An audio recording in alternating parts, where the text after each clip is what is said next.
Hare Krishna, dear devotees, please accept my humble obeisances. All glories to Srila Prabhupada. Happy New Year.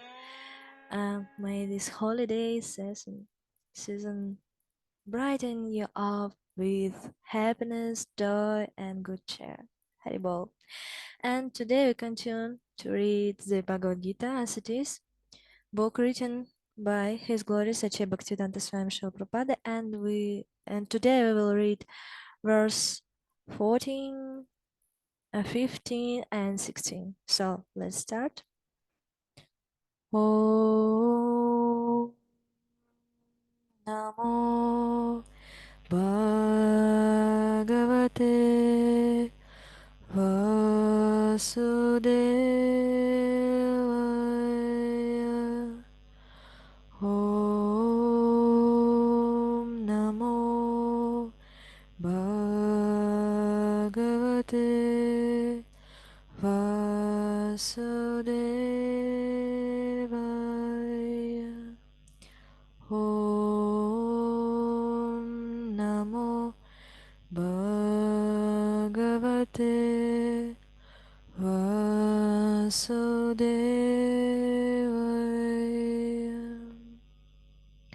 Verse Bhagavad Gita chapter 2 verse 14. Translation.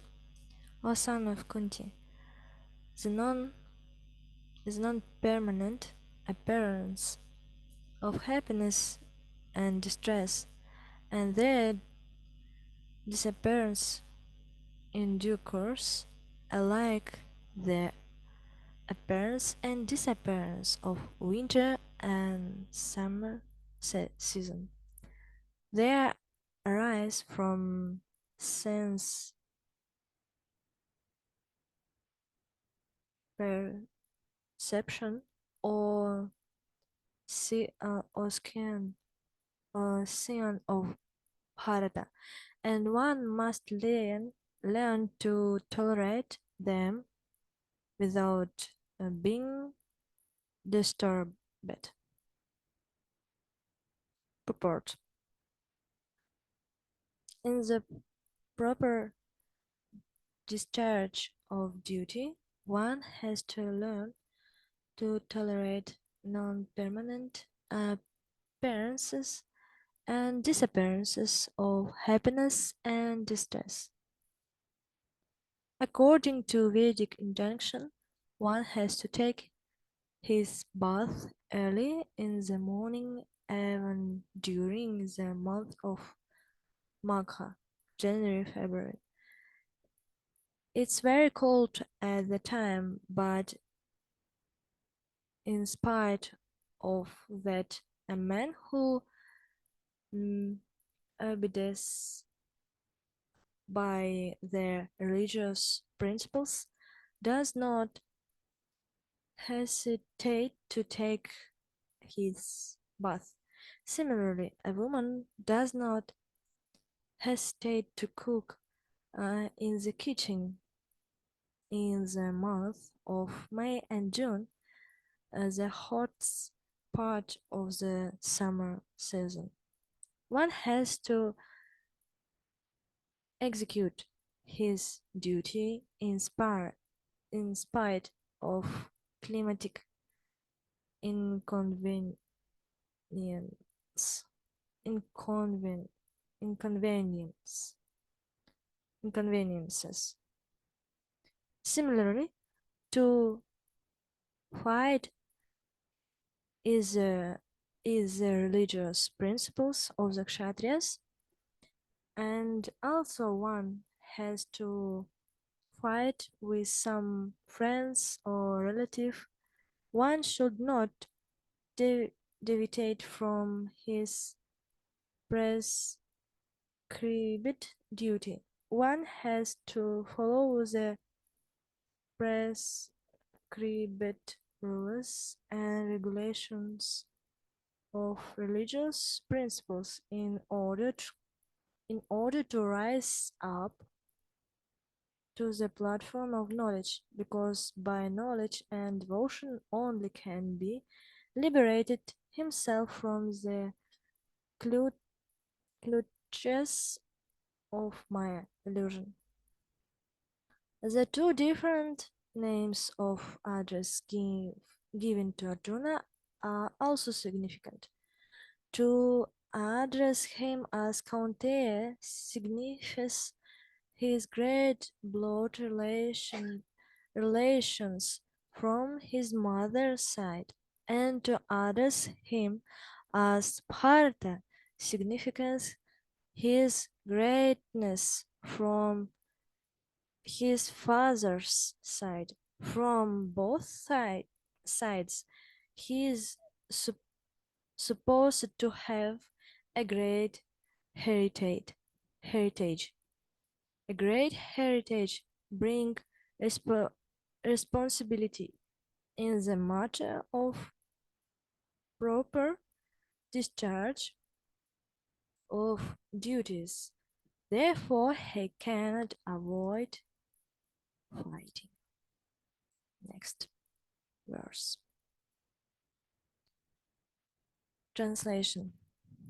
O best among men, Arjuna, the person who is not disturbed by happiness and distress and is steady in both is certainly eligible for liberation. Purport. Anyone who is steady in his determination for the advanced stage of spiritual realization and can equally tolerate the onslaughts of distress and happiness is certainly a person um, eligible for liberation. In the Varnashrama institution, the fourth stage of life, namely recommended order, renounced order, sannyasa, is a painstaking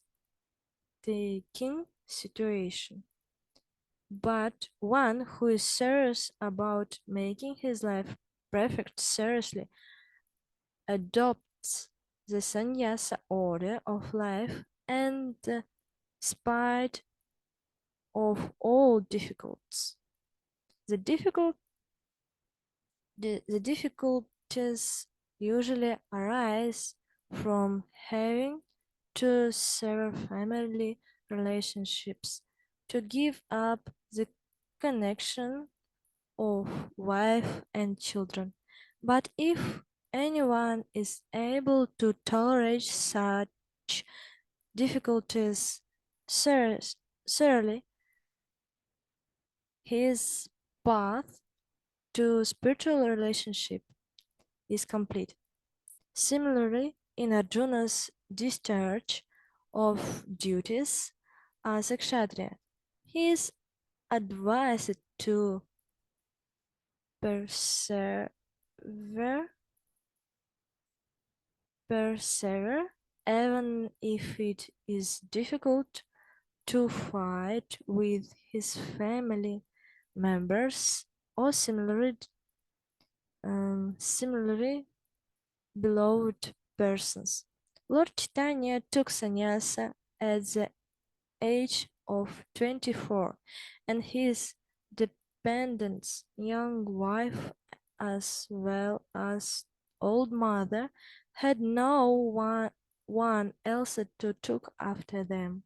Yet from a higher cause he took sannyasa and was steady in the discharge of higher duties.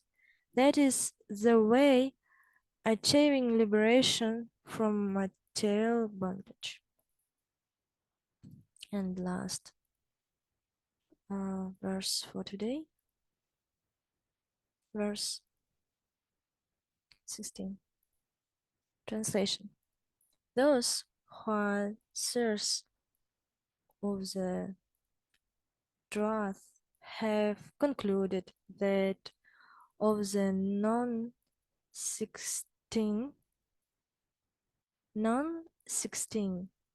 the material body, where is no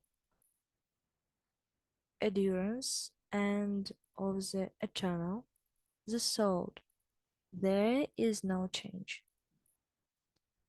This they have concluded by studying the nature of both purport. There is no endurance of the changing body, that the body is changing every moment by the actions and reactions of the different cells is admitted by modern medical science, and thus growth and old age are taking place in the body. But the spirit soul exists per, permanently, remaining the same dis, despite all changes, all changes of the body and the mind. That is the difference between matter and spirit.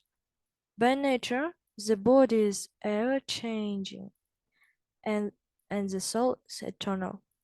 This conclusion is established by all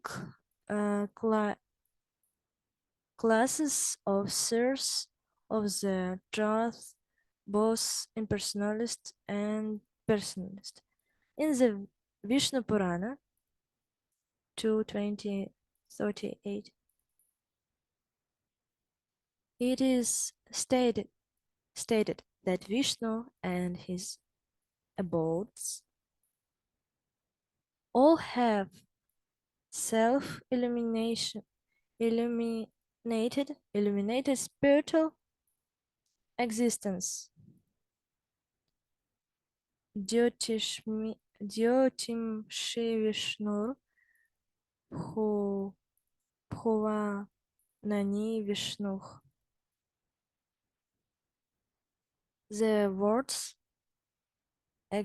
existent and non-existent refer only to spirit and matter. That is the version of all source of trust. This is the beginning of the instruction by the Lord to the living entities who are bewildered by the influence of ignorance. Removal of ignorance involves the reestablishment of the eternal relationship between the worshipper and the worshipable, and the consequent understanding of the difference between the part and parcel living entities and the Supreme Personality of Godhead. One can understand the nature of the Supreme by thorough study of oneself. The difference between oneself and the Supreme being understood as the relationship between the part and the whole. In the Vedanta Sutras, as well as in the Srimad Bhagavatam, the Supreme has been accepted as the origin of all emanations. Such emanations are experienced by superior and inferior natural sequences. Sequences. The living entities belong to the superior nature, as it will be revealed, revealed, revealed in the 10th chapter. Also, there is no difference between the energy and an energetic. The energetic is accepted as the supreme, and the energy of nature is accepted as a subordinate. The living entities, therefore, are always subordinate to the Supreme Lord, as in the case of the matter and the servant, or the teacher and the touch. Such clear knowledge is impossible to understand under the spell of ignorance, and to drive away such ignorance, the Lord teaches the Bhagavad-Gita for the intelligent of all living entities for all time. So, on these verses, the Krishna says that um,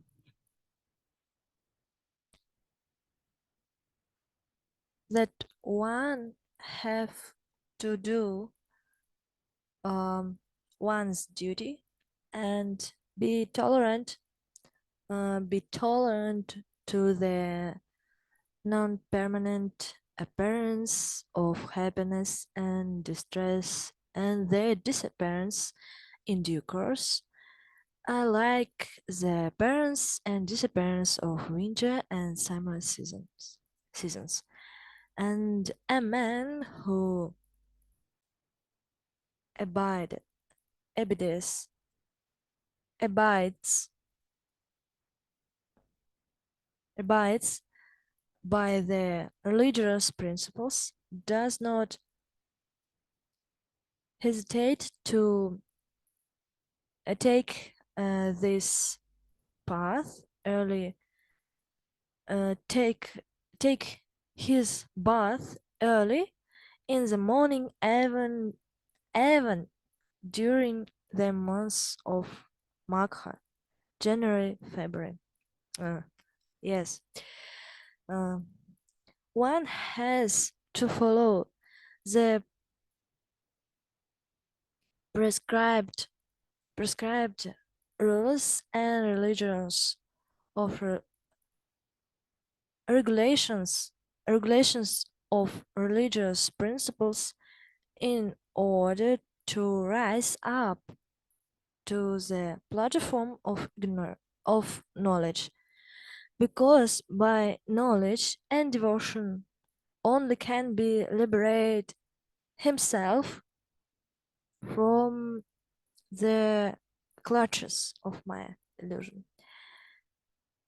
Yeah.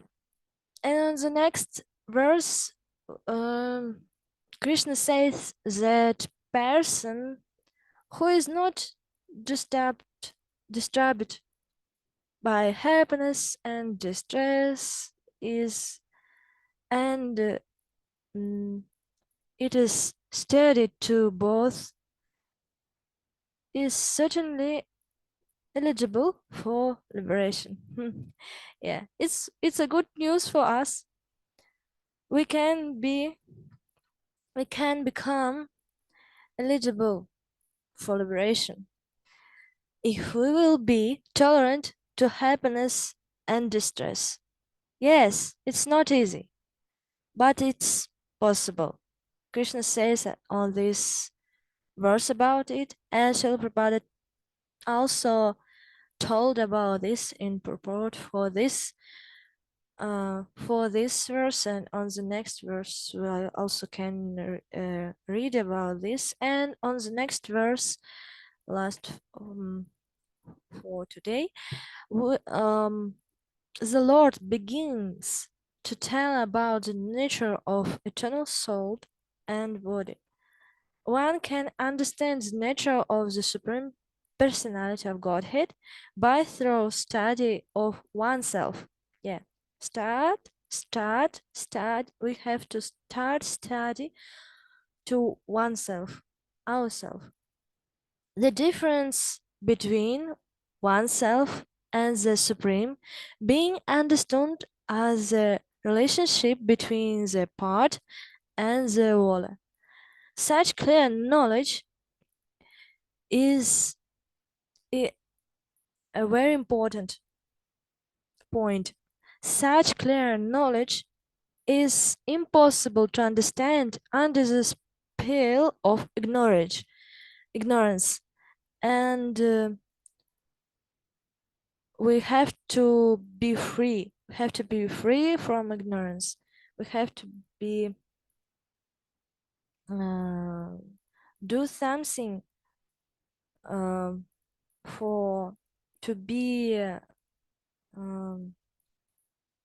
We have to do the instructions from the Lord for understand what He say on the Bhagavad-Gita, and for drive away such ignorance, the Lord teaches the Bhagavad-Gita for the intelligent, for all living entities, for all time. So that's all for today. Thank you for watching this video till the end, and see you on the next time. Hare Krishna. All glories to Srila Prabhupada. Please accept my humble obeisances.